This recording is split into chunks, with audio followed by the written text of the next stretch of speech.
United States of America, and to the republic for which it stands, one nation, under God, indivisible, with liberty and justice for all. Roxanne, would you call the roll? Mr. Allen? Here. Mrs. Davis? Here. Mr. Dombrowski? Here. Mr. Eichelberg? Yes. Mr. France? Here. Mr. Marshall? Here. Mrs. McGrattan? Mr. Soms? Here. Mrs. Wadecki? 7 here, 2 absent. At this time, I would like to ask if there are any resident and property owners who wish to speak this evening. No?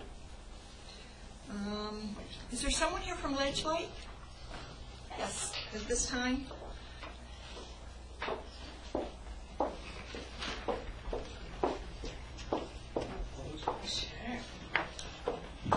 Good evening. My name is Corinne. Can you hear me? Yeah. Okay. My name is Corinza Mansfield, and I'm a health educator for Ledyard Health District, and I also coordinate the Ledyard Safe Teens Coalition.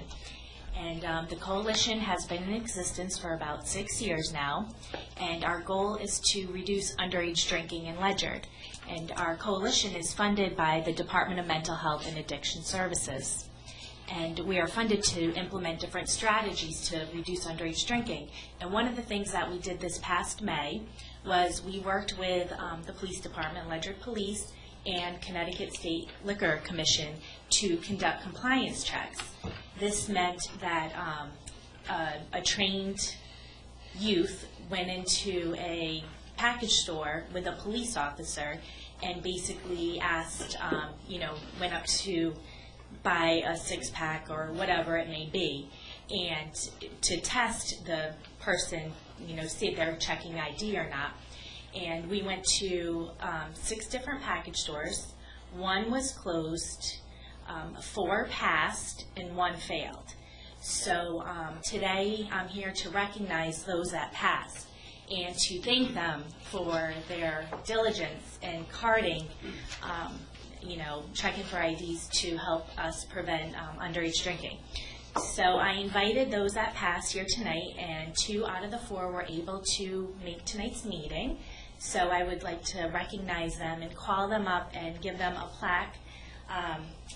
This is a certificate of recognition. This is to acknowledge Ledyard Farms for passing an alcohol compliance check on May 18th, 2012. Thank you for your efforts to limit minors' access to alcohol and for your commitment to fostering a healthy, safe, and drug-free environment for our youth. Thank you very much.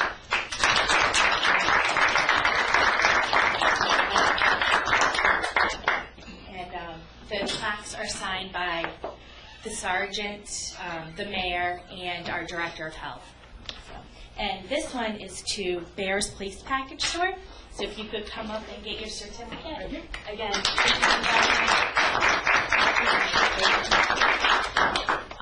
so that's one of the strategies that we worked on in May. We're doing a variety of different other strategies. We're doing a lot at the high school. We're working with the middle school kids. And I know you have a very busy agenda, so I won't take much of your time. But I do have some bags over here for everyone. One of the things we're looking to do this year is really promote our name more so we can recruit members and just try to get more recognition. So please, everyone is welcome to take one of our reusable grocery bags over there. And that's it. And these guys too, right? Yeah. Like the people in the audience, the kids. Oh, the kid? Yeah. Right? They can take the bags this way. Oh yeah, everybody can take them. Yeah. Of course. No, everyone's welcome to one. Thank you very much. Thank you. Thank you for those that passed, and thank you for Ledyard for your efforts as well. Thank you. Gina Calabra. Oh, thank you for coming. You're from CCM? I am. Correct. Okay. Yes, my name is Gina Calabro. I'm with CCM. I'm the Director of Member Services and Marketing. And this year we have come up with a new program for our CCM member municipalities. It's the first time we have something that we can actually offer to the residents. What we are doing is a program through a company. We vetted a bunch of companies to see what who we would go with, but it's basically a prescription program that is for uninsured and underinsured residents. And when I say underinsured, what I mean is residents that may have medical insurance but may have high deductibles, and that also includes senior citizens that are in the donut hole, that have a high deductible and have to pay full price for their prescriptions before they can meet that. You can't use both programs, but if they're never going to meet their deductible, it's something that they can save on their prescriptions. It's 10 to 40% off of brand names, and it's 20 to 70% off of generic prescriptions. The other reason that we went with this company wasn't just because of the discount on the prescriptions. It was also because there's 3 other programs that are available to all residents. Discount on vision care, as far as I should say vision services, on exams, 20% off, and up to 50% off of lenses and frames. Some of the providers are like Lens Crafters, Provision, they're also on this. It's through a company called ibenefits.com.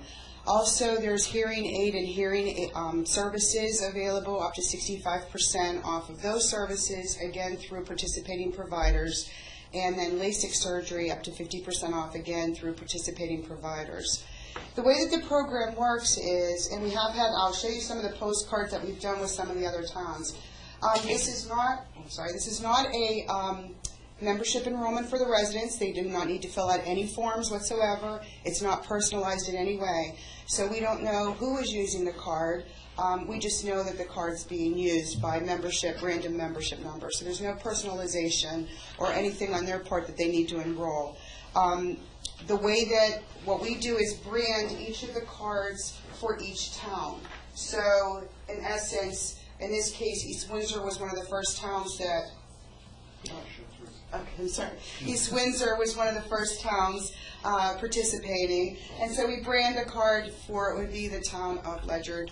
And we use the town seal, and it explains everything. We do these posters not only for the town. We give you posters to post at your senior center and maybe your social services department, that sort of thing, so they can hand out the cards. But we also give them out to all the pharmacies as one of the ways that they can promote the program as well. The other thing that we do is there is a postcard that is mailed out to every resident in the town. On the card is the actual prescription card itself, and it explains what the program is about and what it's used for. Again, there's no personalization. The way the postcard is sent out is we buy a residency occupancy list, so it goes out to resident. One card can be used for the entire family. There is no income level, no age level, nothing like that. There's no requirements as long as that. What we do advise, and there's maybe people that have prescription programs, usually if you have an employer-based program, you're going to have a much better prescription plan. But this card can be used at all CVS's, Rite Aids, Walmart's, Walgreens, Stop and Shop, and Big Y's. So those are the pharmacies already in the program. If there are local pharmacies in some of the towns, we also contact them. Besides the postcard that we mail out, we also have a website. It's called ctrxdiscountcard.com. A resident can go there. There's a drop-down menu. You can look up whatever towns are listed that are already in the program. They can print a card right from the website as well. So if they lose their card, they need another one, that's another way. We drop off these cards also to all surrounding pharmacies to make sure that if anyone doesn't have anything, they'll also promote the program. And we also give cards, as I said, to the town, that they would be able to hand them out as well.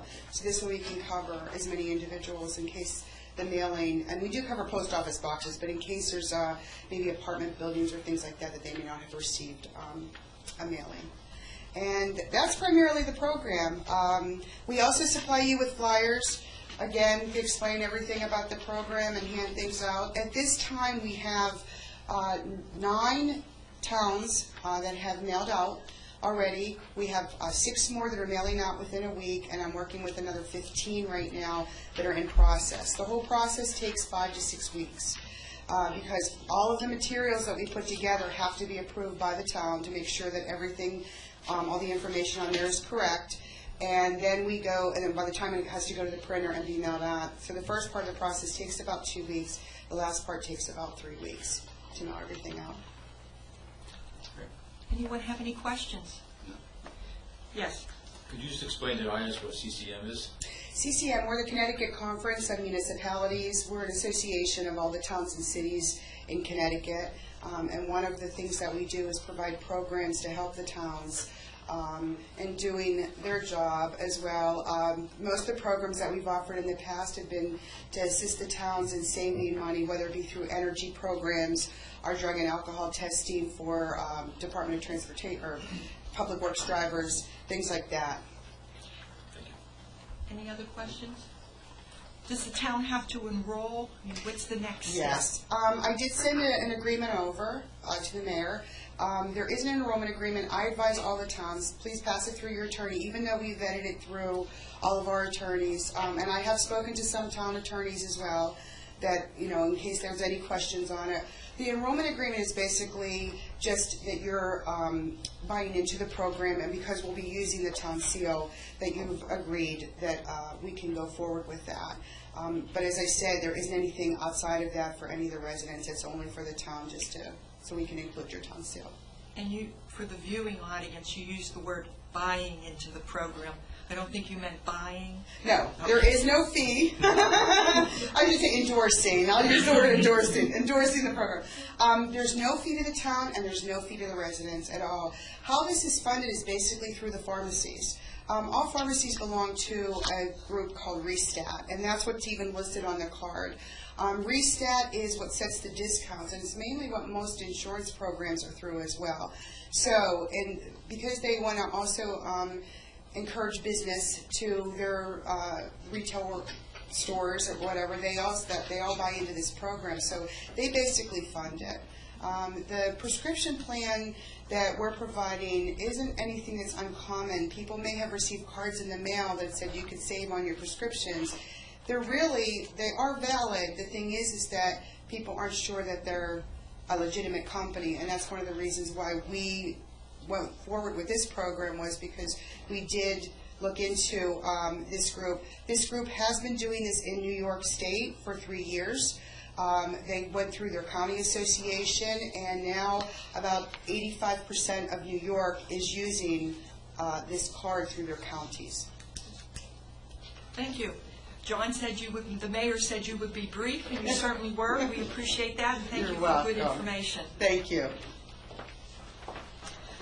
This time, with council's approval, I'm going to move the report of the mayor to the next spot and ask I was going to call you the acting mayor, but I guess I'm the acting mayor. I'm the mayor's assistant. The mayor's assistant to speak at this time.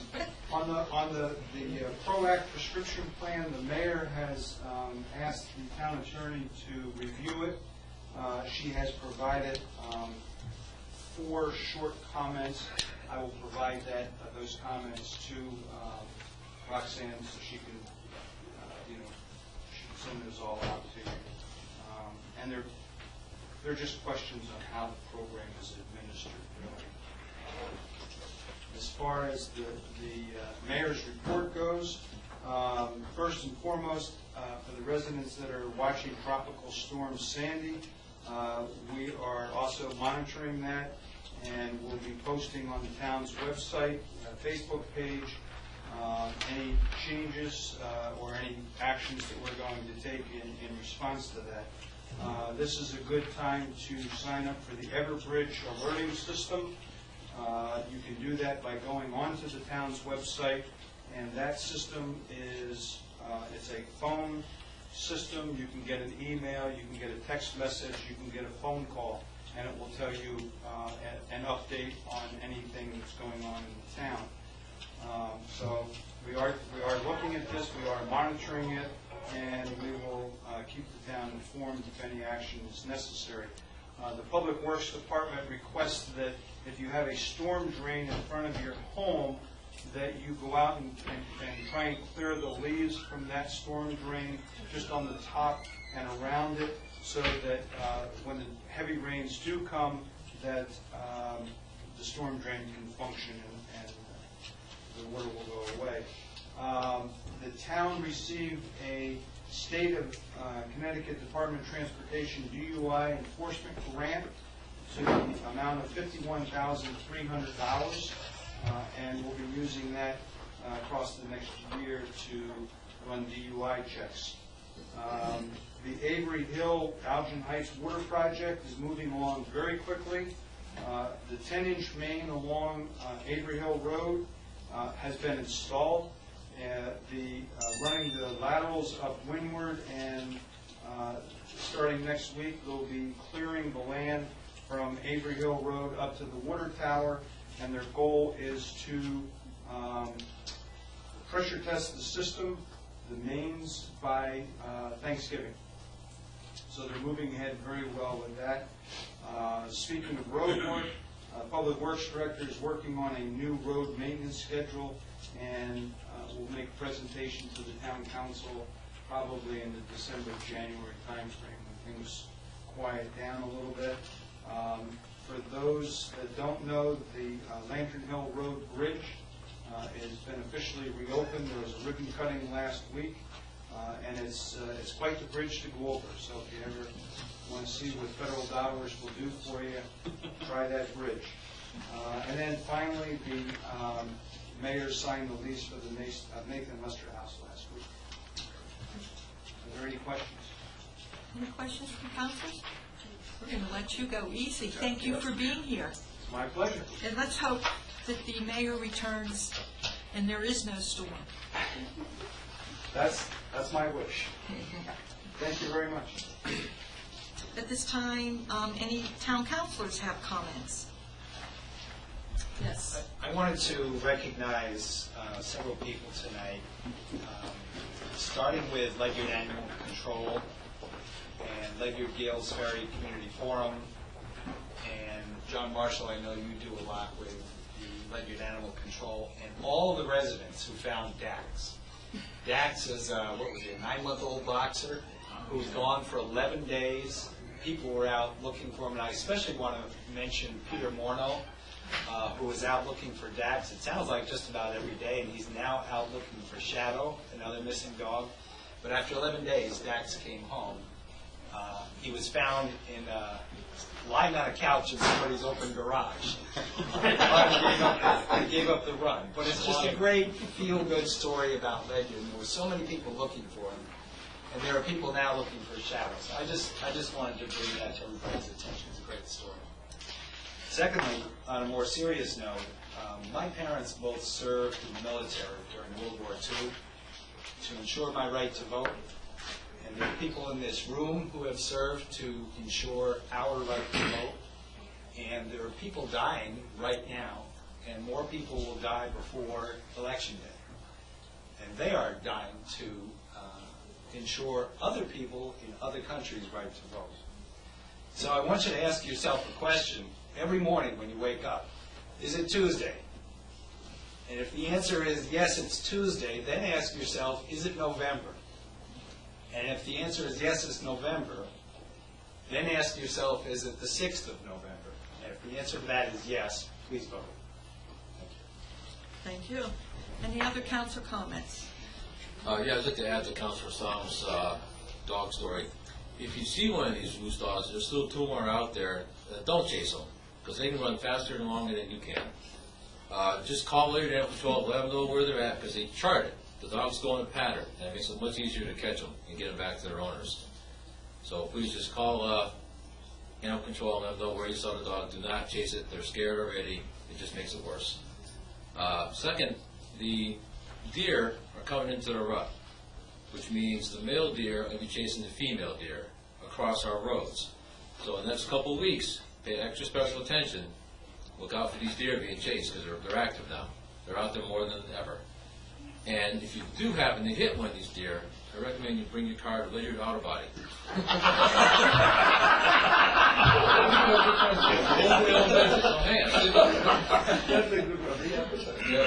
Ground prices are good, and its work is phenomenal, and it's really an auto body experience. It's a living experience, I know that. If I could just add to the Dax story, I actually have programmed on my phone now the phone numbers of animal control. So if I do see them, to make the call, or see one of these dogs to make the call. So that's a good idea too. It's definitely a big help, tracking them. Yeah. So, They do go in a pattern. right. Any other counselor comments? Okay, hearing none, entertain a motion for minutes. I make a motion to approve the minutes of October 10th, the two special meetings. Town meeting. Two public hearing meeting minutes and the regular meeting minutes of October 10th. Any discussion, corrections? Roxanne, would you call the roll? Mr. France? Yes. Mr. Marshall? Yes. Mr. Soms? Yes. Mr. Allen? Yes. Mrs. Davis? Yes. Mr. Dombrowski? Yes. Mr. Eichelberg? Yes. 7 in favor, 0 opposed. Motion carries. Communications. Our communications has been light lately. We must be doing something right. We're wrong. No referrals this evening. Subcommittee liaison reports. Admin. Administration Committee has not met since our last meeting. Nothing new to report. Community Services. Councilor Marshall. We have not met either. Finance. We have met. Both 5 items are on the agenda. Okay. Information Technology. Has not met. Wow. I could set a record. Land use. Land use also has not met. Okay. Board of Education Liaison. We met. There it goes. I get those meetings. We met. I'm just going to call out some detail from my notes there. Starting with the question that the chair had regarding the cost of the move of the 5th graders, or the 6th graders, I should say, and turning to all-day K. And initially, what I'm seeing is about $175,000 to do that. It would be more than that, but there's about $100,000 of cost of having the busing in the middle of the day. So the busing in the middle of the day would go away, and that saves about $100,000. So hopefully that answers that question. And I'll get more detail as they continue. There's a lot of stuff that they need to add for 6th grade. They're doing physics now for 6th grade for the core curriculum. So this is not something that we're handling right now, and that's something we have to be prepared for. As well as career planning success in 6th grade, which is shocking to me, but it's true, and they're also looking to add a language. So there's a lot going on there, and the plan will continue to roll out by Dr. Grenier. He's doing a great job with it. That's pretty much it. That was really the gist of the meeting. That's the most important stuff. Any questions? Any other liaison reports? Yes, Mr. Soms. WPCA met last night. It was noted that several invoices have not been paid, 2 which were owed to Groton Utilities that had been approved at the prior meeting. But it was also noted that with the assistance of the finance director, assistant Andrea Caldwell, we expect that won't be happening again. But it was a concern. Also, Andrea was present at the meeting, as were the office staff, Eva Bocachica and Michelle Maynard. And Chairman Diaz introduced the WPCA to the staff, which I thought was a really great idea because they haven't met all the members of the WPCA. And he asked for and discussed the need for a weekly status report to keep the WPCA apprised of important invoices and events such as a water main break, a well contamination, like we had recently, just so that the WPCA is more in the know. Accounts receivable total balance due as of this month is $73,000. It's up slightly from 2 months ago. Current bank balance is $58,000. That's low. But staff is working to stay on top of shut-off notices, and we actually have about 5 shut-offs per month. Chairman Diaz also stressed the WPCA's long-standing need for accurate financial reports in P&L format, and he asked if such information might possibly be available in January of 2013. And it may be, it's possible, but there was no commitment there. We're implementing a new financial accounting system, UNIS, but there was discussion about that. But we're, I think, finally going to make progress in that area after many, many years. Mr. Chris Clark addressed the WPCA about the Thames River interconnection. We talked about that in my last report, but he was present and answered questions about it. He mentioned also that the plan is purely voluntary, so it's an emergency response plan, kind of like mutual aid for water systems. So if the town has a water emergency, we can send water all the way to Stonington, all the way to Waterford, maybe even Slide in the future. I won't reiterate the excellent report that Mr. Bancroft gave about Algin Heights. It is on time. That's great. One thing of concern is the pump station is still being revised. It's in its 4th revision now, and plans are supposed to be, final set of drawings are supposed to be presented to the town planner Friday, October 25th. Last, I want to mention there are 4 open positions on the WPCA that we would like to fill. The WPCA meets once a month. It's interesting work, and anyone wishing to serve on the WPCA should please contact the town clerk or their respective party to be nominated. Thank you. Any questions of Councilor Psalms? Any old business? This time, would anybody like to amend the agenda? New business, finance. Make a motion to authorize the mayor to sign a proposed lease agreement between the town of Ledyard and Christine Schlichting to lease 1 classroom at the Gales Ferry facility, formerly known as the former Gales Ferry School, located at 7 Hurlbut Road. Gales Ferry is contained in the draft dated October 18, 2012. Second. Review, basically it was a public hearing held earlier tonight at 6:30. Discussed the lease, the standard lease agreement between the mayor and Christine Schlichting to use 1 classroom as a small business area. Any questions, discussion? Roxanne, would you call the roll? Mr. Marshall? Yes. Mr. Soms? Yes. Mr. Allen? Yes. Mrs. Davis? Yes. Mr. Dombrowski? Yes. Mr. Eichelberg? Aye. Mr. France? Yes. 7 in favor, 0 opposed. The motion carries. Item number 2. Make a motion to authorize the mayor to sign a proposed lease agreement between the town of Ledyard and Penny Barone for the lease of 1 classroom at the Gales Ferry facility, formerly known as the former Gales Ferry School, located at 7 Hurlbut Road. Gales Ferry is contained in the draft dated October 18, 2012. Second.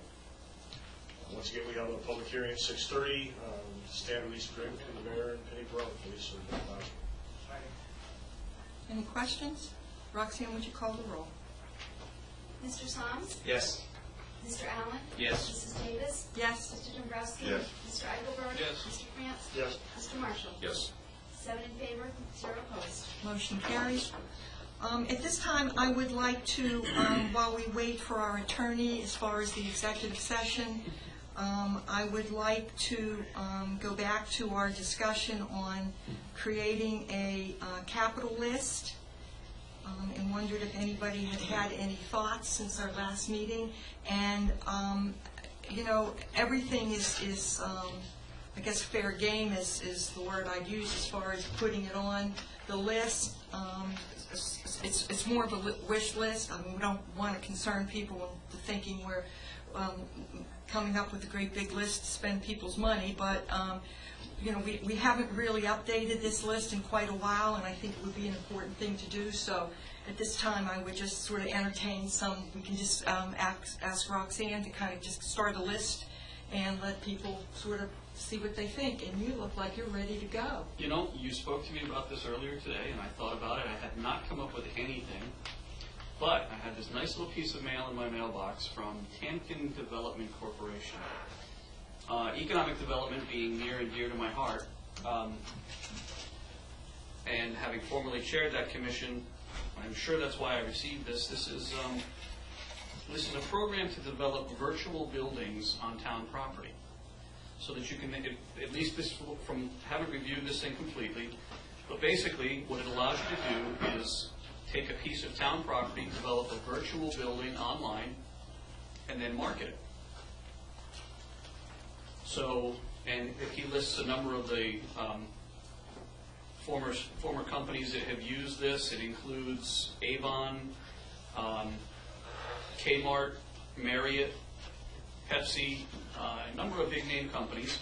And I'm not even sure what the cost would be on this, but again, economic development has a thimble budget.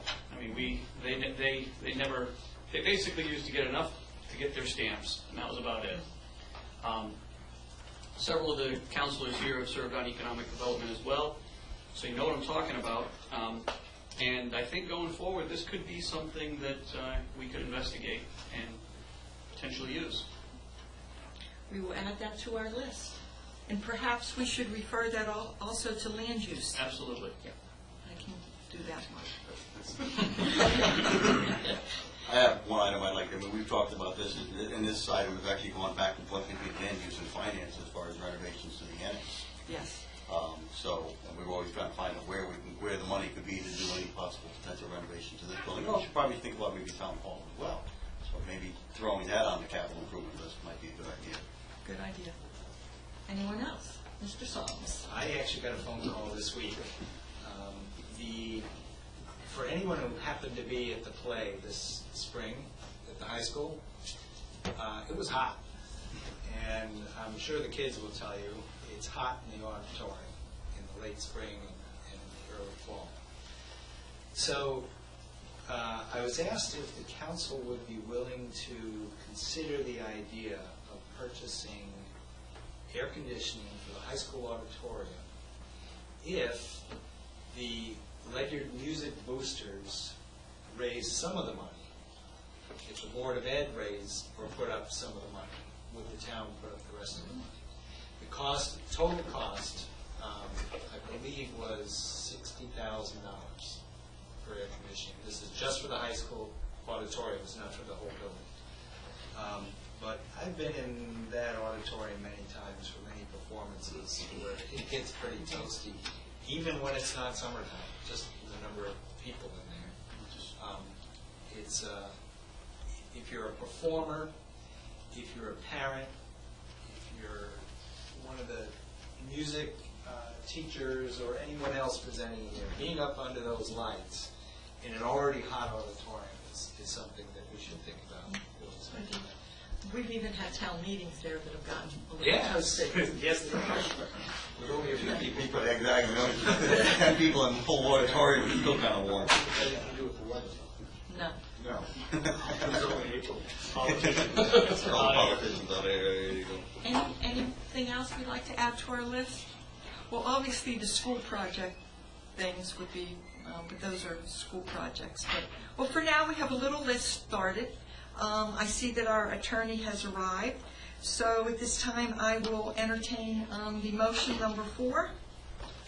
I move to enter into executive session for the purpose of reviewing records, reports, and statements of strategy or negotiation with respect to collective bargaining pertaining to the Ledyard Police Union, Local 2693L, Council 15, AFCME, AFL-CIO, for the period of July 1, 2011 to June 30, 2014.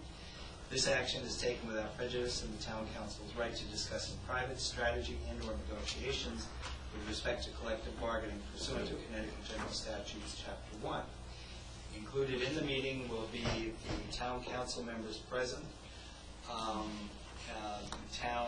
I keep saying town attorney, I'm sorry. The town HR administrator. Yes. Attorney. And attorney. And that's it. I second the motion. Roxanne, would you call the roll? Mr. Allen? Yes. Mrs. Davis? Yes. Mr. Dombrowski? Yes. Mr. Eichelberg? Yes. Mr. France? Yes. Mr. Marshall? Yes. Mr. Soms? Yes. 7 in favor, 0 against. Motion carries. At this time, I'll call for a 5 to 10 minute recess while we sign papers and clear the room. Short meeting. Were you guys left out? Now they're smiling. 7:35. That's a record. I told my guys.